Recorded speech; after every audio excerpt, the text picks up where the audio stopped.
E para a gente começar a falar sobre essas vanguardas, que são fauvismo, expressionismo, cubismo, surrealismo e dadaísmo.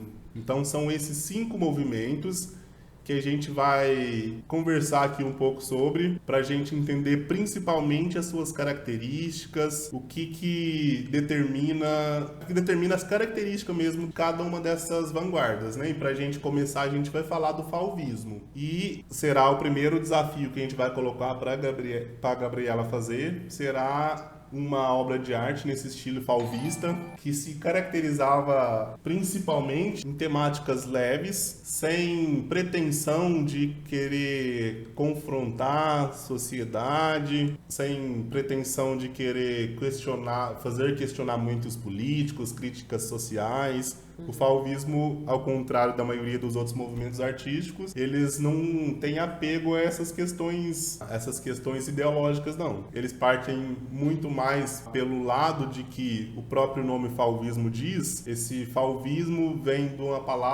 da palavra fauves, que é um francês para feras. Então, quando a gente está falando de uma obra fauvista, a gente está falando de uma obra que vai causar espanto por parecer que foi feita por uma fera, literalmente.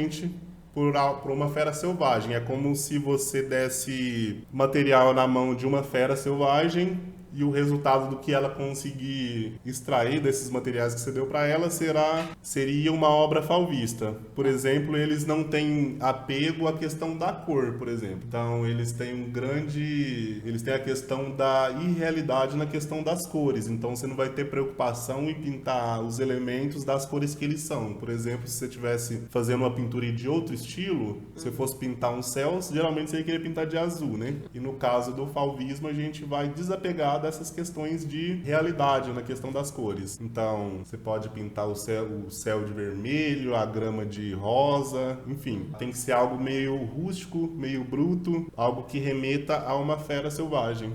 Tá.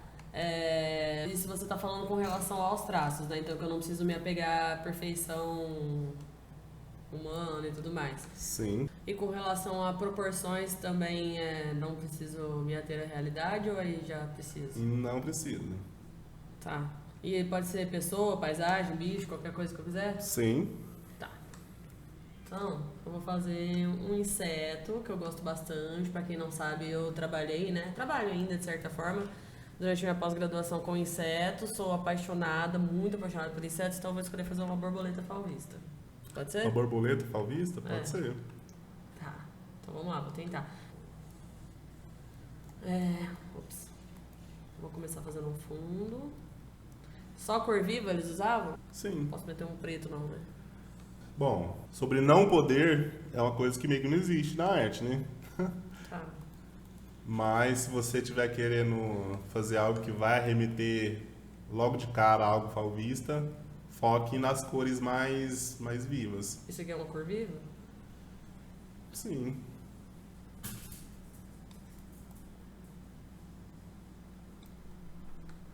Ih, já acabou minha tinta. Eu não prestei atenção se você já tinha falado isso. De que época a gente tá falando quando a gente tá falando de fauvismo? Então, a gente pode pensar em 1905 para frente, o surgimento em 1905. Tá. Então, contexto de Primeira Guerra Mundial ali ainda vai... Isso, acho que é interessante a gente falar com eles, dar um panorama de como era a sociedade nessa época. Sim. O que será que as pessoas estavam sentindo, né, pra fazer essas representações dessa forma? Será que isso era uma fuga da realidade que eles estavam vivendo de repente? Sim. 5 horas pra pintar o fundo. Esse é um problema que o artista passa na vida real, né? A gente não falou no começo, mas eu sou artista amadora. E se tem uma coisa que a gente demora nessa vida esse processo de ficar contente com o que a gente está fazendo, né? Então a gente também vai absorver um pouco do que é esse processo real aí do fazer artístico, que não é algo simples, conversa com muitas questões internas nossas aí, né? Inclusive não só por isso, mas também por isso muitas pessoas usam a arte como forma terapêutica também, né? Essas cores, elas têm que se contrastar assim, bastante uma com as outras também, tem que ser um negócio que você bate o olho e dá até um... Tem que ser um negócio que você bate o olho e dá até um... Tem que ser um negócio. Você bate o olho e dá até um pay. Entendi. Exatamente. Na verdade, a grande característica, né, a questão das cores, é causar o impacto através das cores mesmo. Então, precisa ter vergonha de exagerar nas cores, não. Eu vou tentar desenhar aqui, na verdade ela não é uma borboleta, ela é uma mariposa, que é a minha espécie favorita, que ela se chama Lunar Muff, inclusive o meu nome aqui da Twitch é em homenagem a essa mariposa. Ela tem uma asa um pouquinho diferente, vamos ver se eu consigo representar aqui. Ela tem os machos têm essa parte como se fosse uma cauda aqui na asa, mas nada mais é que um prolongamento aqui da asa.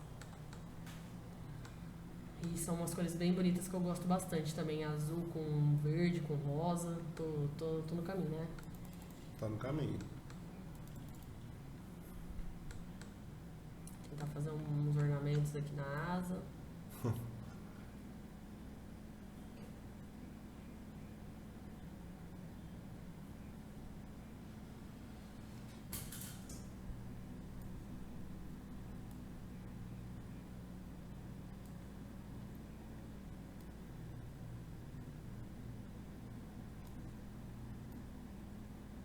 Tô seguindo mais ou menos a ideia.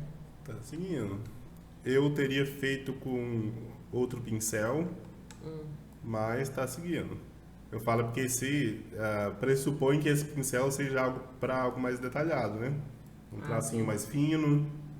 Quando você falou que tinha que ser parecido, como se uma fera tivesse feito, isso quer dizer mal feito, entre muitas aspas? Entre muitas aspas, sim. Algo rústico mesmo, os traços, brusco. Então por isso que eu... tô dentro, né? Tá dentro, Sem querer querendo. Por isso que eu falei que eu usaria outro pincel para fazer algo ainda mais grosso, porque esse daí, como eu disse, né, por ser um pincel que vai fazer um traço mais fino, pressupõe que a gente vai usar ele para fazer algo mais detalhado e tudo mais, né? Algo mais refinado, vamos dizer assim. Aí, como no caso o que a gente quer é algo mais rústico, né? Mais bruto, mais selvagem, um pincel mais grosso talvez seria interessante. Mas... Estamos satisfeitos com a minha borboleta falvista? Eu tô satisfeito. Tá faltando um tchan só, eu acho. Um tchan? Porque tá com uma paleta muito... Eu acho que tinha que ter uma coisa chocando mais meus olhos na hora que eu olhar pra você. Entendi. Deixa eu pensar, vou fazer uma flor então, pra ela ficar perto aqui. É que eu acho que essa hora que o roxo, ele dá uma coisa mais fria assim, né? Aí fica difícil... Não, vou tentar. Deixa eu ver com esse aqui.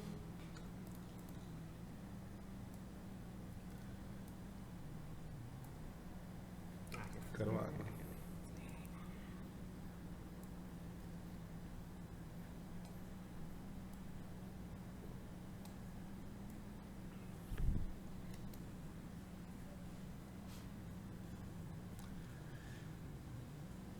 Agora eu quero ver se fala que minhas cores não estão usadas. Aí, agora esse verde aí deu um tchan. Isso dá até um negócio, viu? Tava faltando, era esse verde em cima desse vermelho. A cereja do bolo. Horrível! Bonito não tá. Tá. Bandeira do Brasil. Vai fazer os pólen da flor. Você acha que a borboleta tá aqui à toa, que ela é besta? Borboleta não, mariposa.